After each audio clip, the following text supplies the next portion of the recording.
RL, anong gagawin? Layo-layo dun eh. Mainit, di ba? Bukasan mo da. Tama pa yung da siya. Hawakan mo na muna, hindi naman mainit. Tawa na sa iya.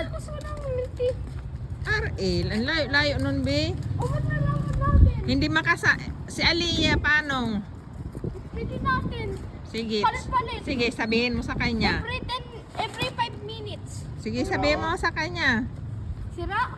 Kulang naman to pambili mo ng milk tea.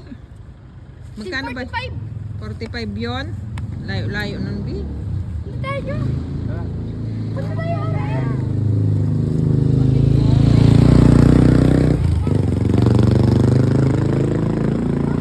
Maglakad-lakad daw si Aliyah.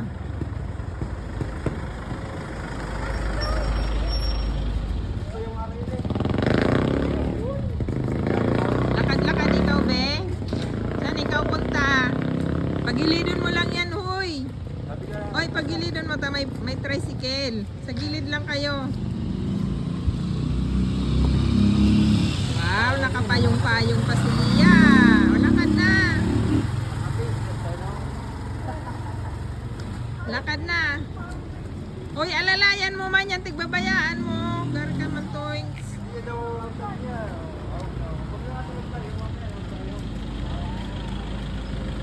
Kaputan mo lang siya.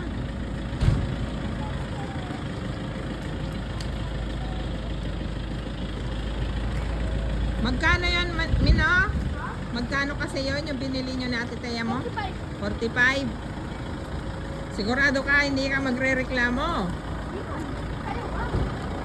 Ikaw, ang kaya mo ba? Wait. Kailangan ba natin doon eh? Kasi pauwi lang yon, eh papunta pa doon. Sige daw. Kaya mo? O, sige. Sige, kausapin mo muna si tito mo. Tanong mo muna sa kanya kung gusto nila.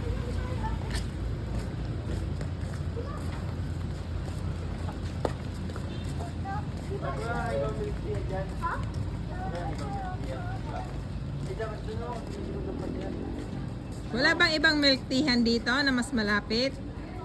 Meron yata dyan, oh. Dyan sa may palabas. Wala ba? Ay, meron. Meron ba yan? May gate ng Diamond. Sa may gate. Doon sa may gate ng Diamond. Meron, di ba? Ha? Meron doon? Saan ba banda? Amen. Ha? Sa RL? Oo, pag inaayal. Pag inaayal. Ako, doon ko nalalaman na masarap doon. Pag hindi ako inaayal, di ko mag-shoot. Baka ma-food poisoning ako nung nag-ano tayo.